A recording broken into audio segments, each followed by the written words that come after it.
Sunday morning looks the same from the outside for almost every Christian. Get dressed, drive to church, sit in the same seat, sing the same songs, shake the same hands, and drive home.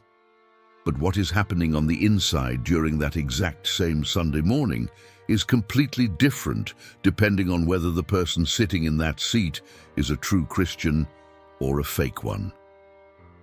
The difference is not visible from the outside.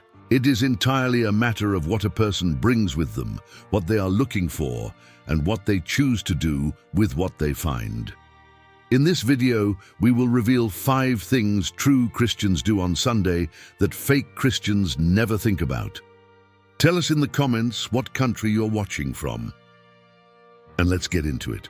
The fake Christian's Sunday morning preparation begins when they get in the car, maybe earlier if finding something to wear takes longer than expected. The true Christian's Sunday morning preparation begins before any of that. They pray before they arrive.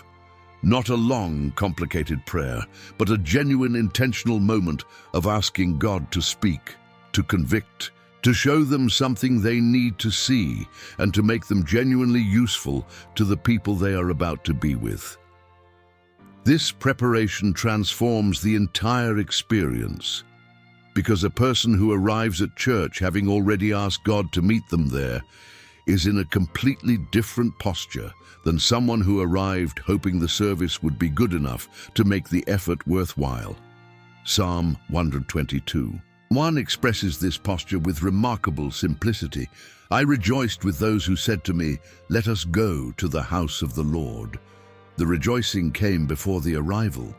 The anticipation was genuine.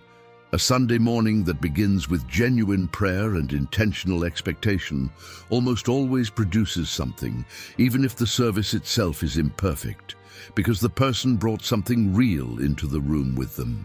A Sunday morning that begins with nothing but obligation almost always produces nothing, even if the service is excellent, because the person was never genuinely open to receiving anything. And the second thing true Christians do on Sunday builds directly on this posture of preparation.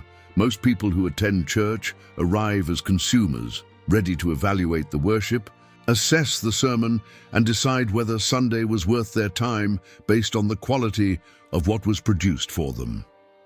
The true Christian arrives as a contributor.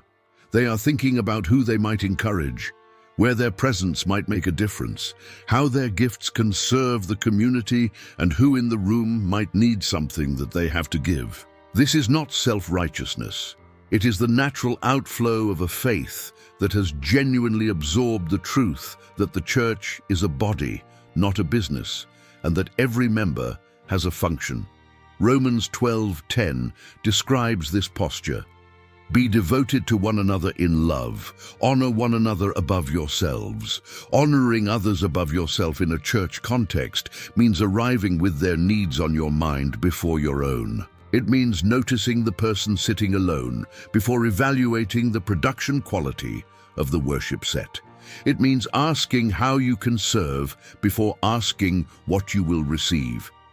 Fake Christians leave church rating the experience. True Christians leave church having contributed to it, and they almost always find that what they gave came back to them multiplied in ways they did not expect. And the third thing reveals what true Christians do during the part of Sunday that fake Christians find hardest to stay awake through.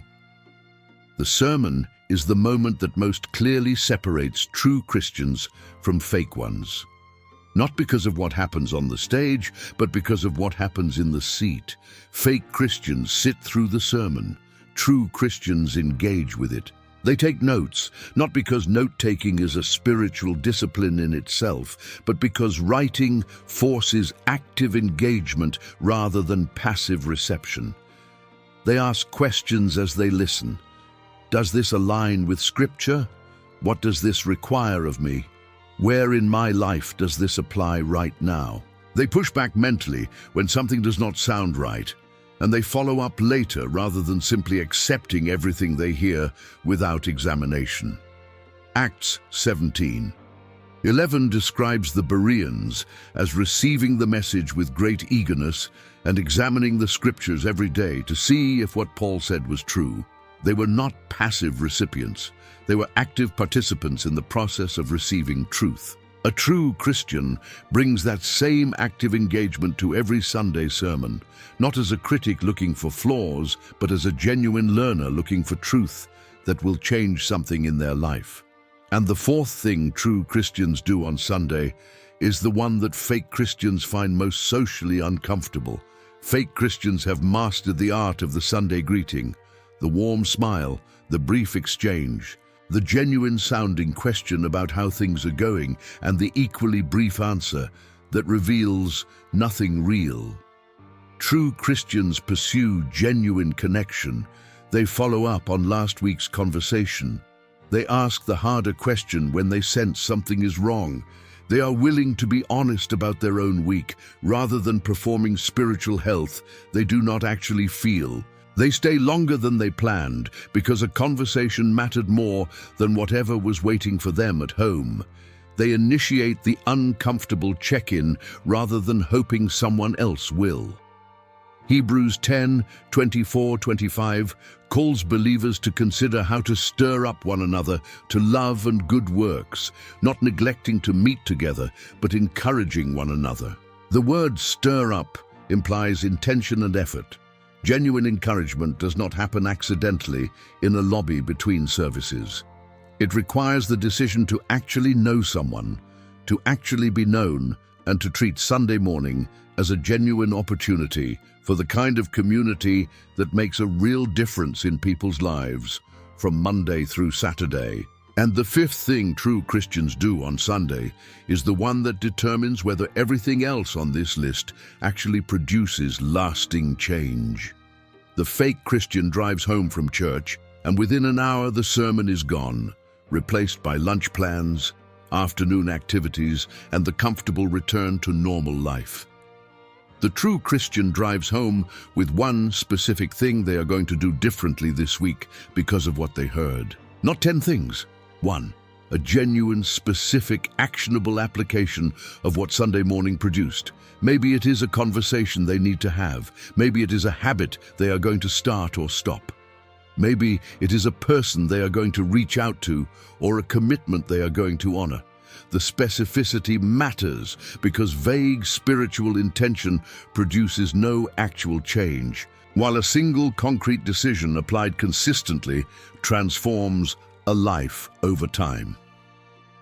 James 1:22 could not be clearer. Do not merely listen to the word and so deceive yourselves, do what it says. The self-deception James describes is exactly what happens when a person attends church faithfully for years, while their actual life remains unchanged. They have convinced themselves that hearing is the same as doing. The true Christian refuses that deception. They leave Sunday with something in their hand, a specific response to what God said, and they do not consider the morning complete until they have decided what that response will be. These 5 things do not require a perfect church, a gifted pastor, or an exceptional worship band. They require a genuine heart, one that arrives ready to give, ready to receive, and ready to be changed. That is the difference between a Sunday that transforms and a Sunday that simply passes. Which of these 5 things challenged you most today? Comment below and tell us what country you are watching from.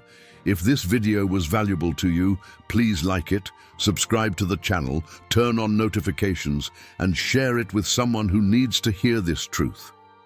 We have more honest and powerful content coming, and you do not want to miss what is next. May God make every Sunday morning genuinely count in your life.